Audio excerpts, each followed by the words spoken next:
Pastor Meredith Keesley. I'm the pastor of Abiding Presence Lutheran Church in Burke, Virginia. They're forecasting a blizzard for this weekend, so we're all anticipating being stuck at home. But just because we can't get out to worship together at the church doesn't mean that we can't still worship together as a community. Jesus tells us that where 2 or 3 are gathered in his name, that he is there in the midst of them.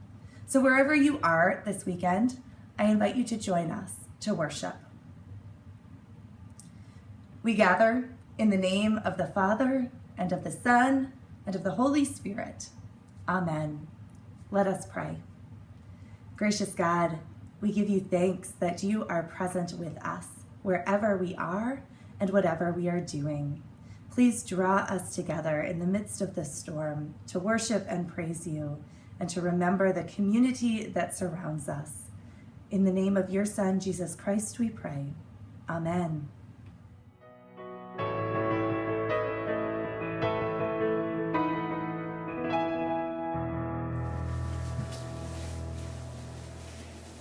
Good morning, boys and girls. I'm so excited that you can join us. So are you guys excited for the snow? Yes! There is so much snow out there, and we are very excited here.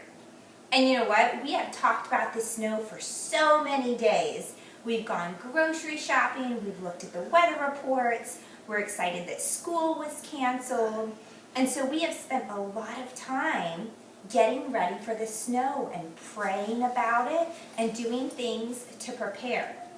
And after the snow's over and it's long gone and all of the snow is melted, we're going to talk about it and say, you remember that really big snowstorm?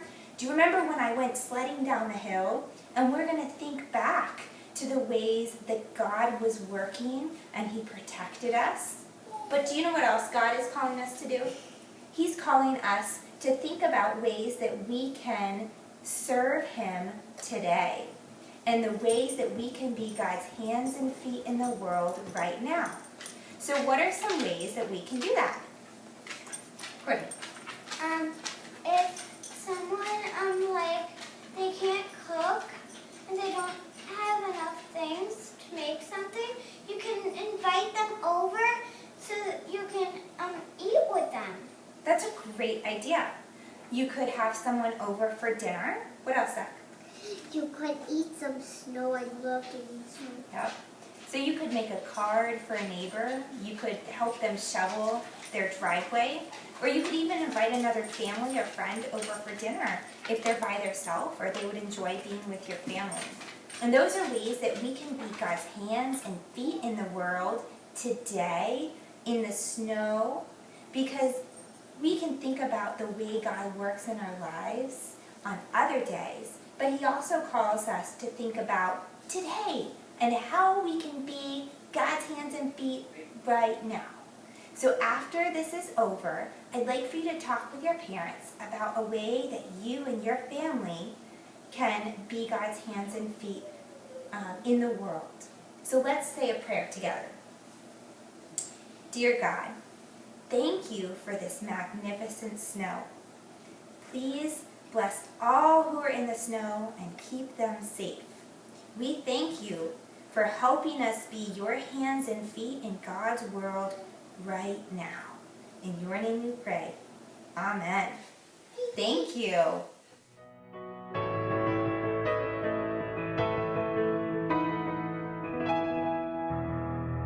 The Gospel according to Luke, chapter 4, verses 14 through 21. Then Jesus, filled with the power of the Spirit, returned to Galilee, and a report about him spread through all the surrounding country. He began to teach in their synagogues and was praised by everyone. When he came to Nazareth, where he had been brought up, he went to the synagogue on the Sabbath day, as was his custom. He stood up to read, and the scroll of the prophet Isaiah was given to him. He unrolled the scroll and found the place where it was written, "The Spirit of the Lord is upon me, because he has anointed me to bring good news to the poor.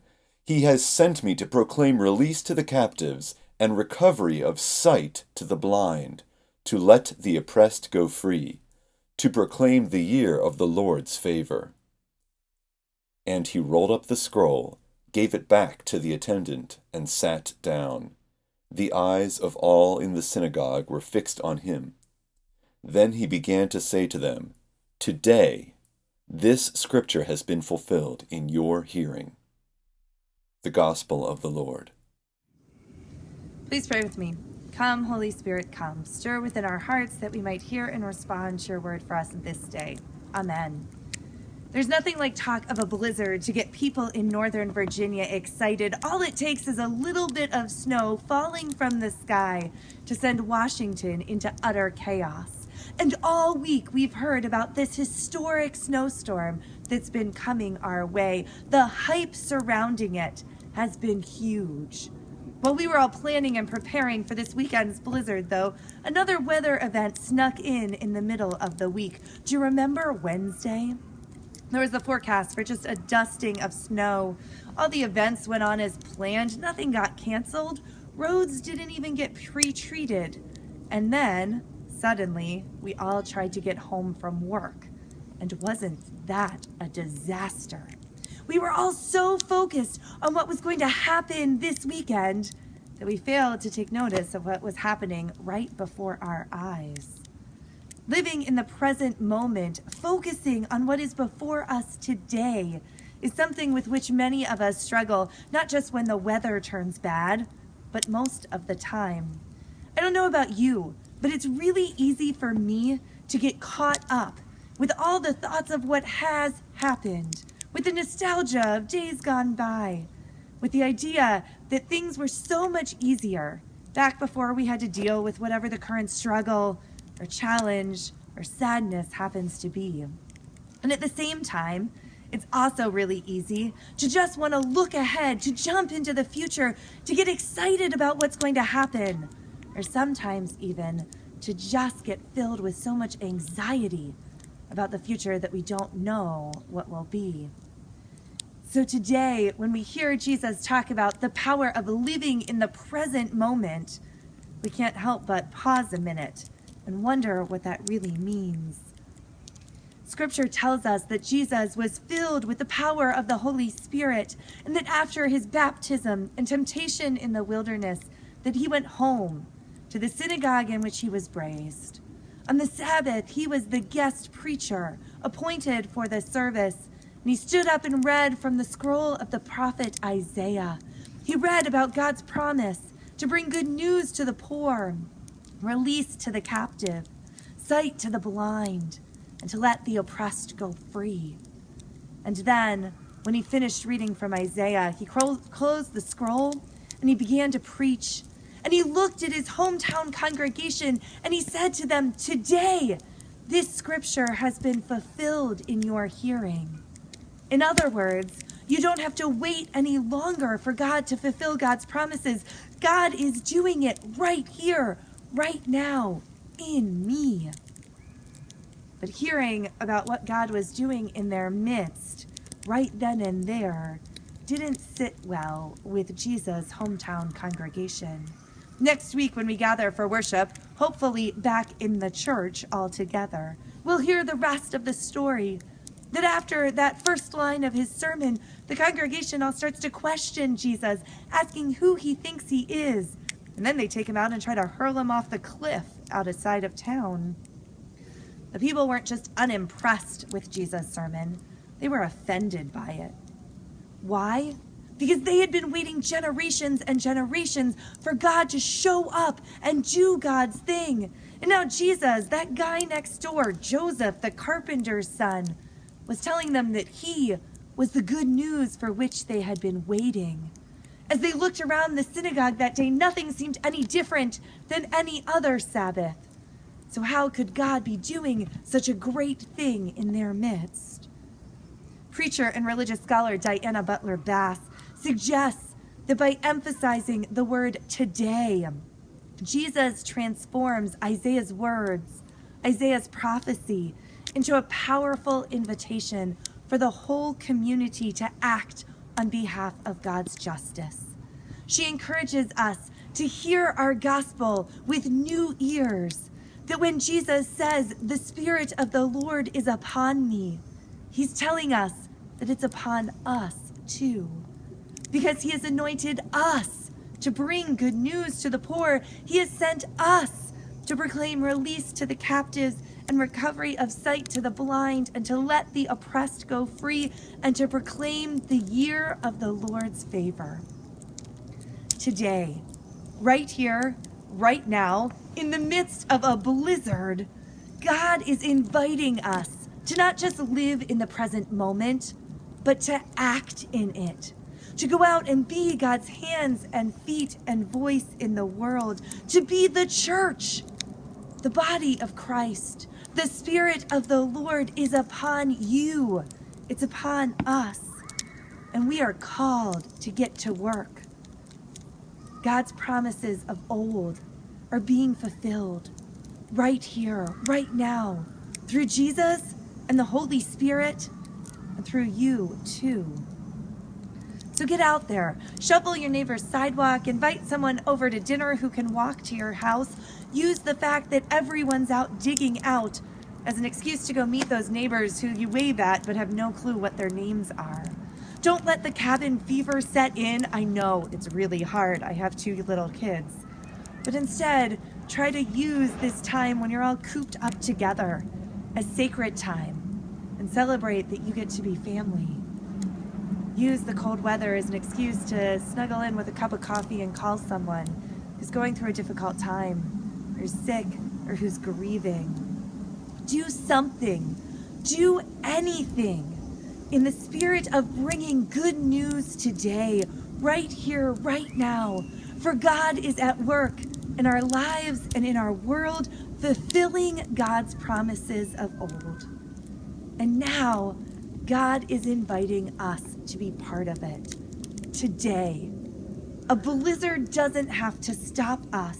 I can't wait to see what you do as you go out to proclaim God's favor, to bring about God's love and the Spirit of the Lord. Share your pictures of whatever you're up to with the hashtag Abidinginthesnow. Post them up on Facebook and tag the church so we can all see together. We may not be able to worship as a community this weekend, but we can still be the church together, to go out into the world, to be God's hands and feet. And you know what? That's something that's worth getting hyped up about. Thanks be to God. Amen.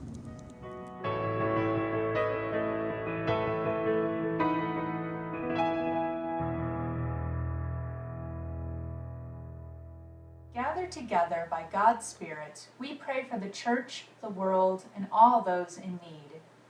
Please pray with me. At home, when I say, Lord, in your mercy, please respond, hear our prayer. Let us pray.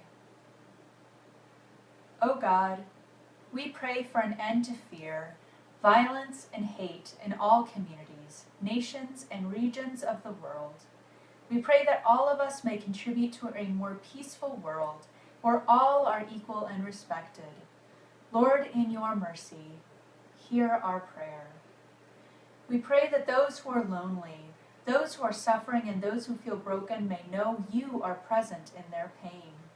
We pray that all may take comfort in your presence, and that we may be able to comfort and be present for our neighbors in your name. Lord, in your mercy, hear our prayer.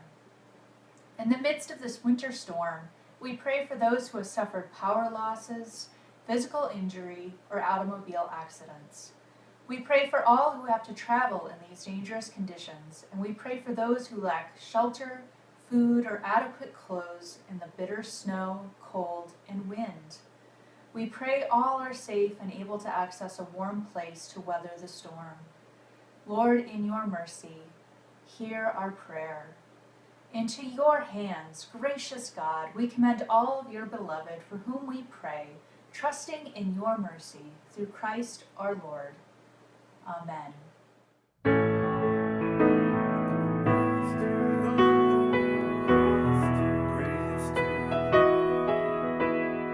Praise to the Lord, the Almighty, the King of creation. Oh, my soul, praise him, for he is your health and salvation.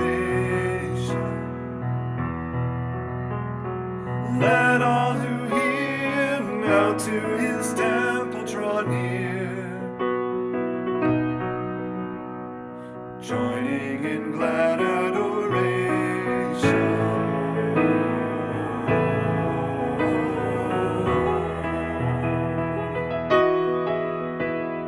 Praise to the Lord, who o'er all things is wondrously reigning, and as on wings of an eagle uplifting, sustaining. Have you not seen all that is needful has been sent by his gracious ordaining?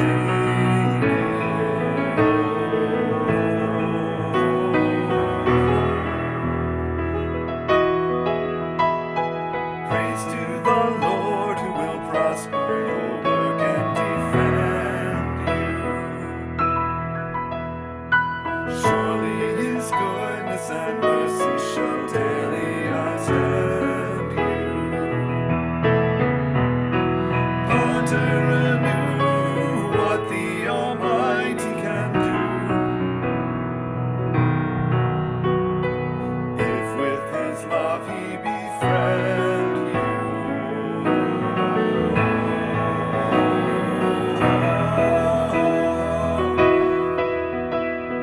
Praise to the Lord, and let all that is in me adore him. All that hath life and breath, come now with praises before him. Let the Amen sound from his people again. Let the Amen sound from his people again. Let the Amen sound from his people again. Gladly forever adore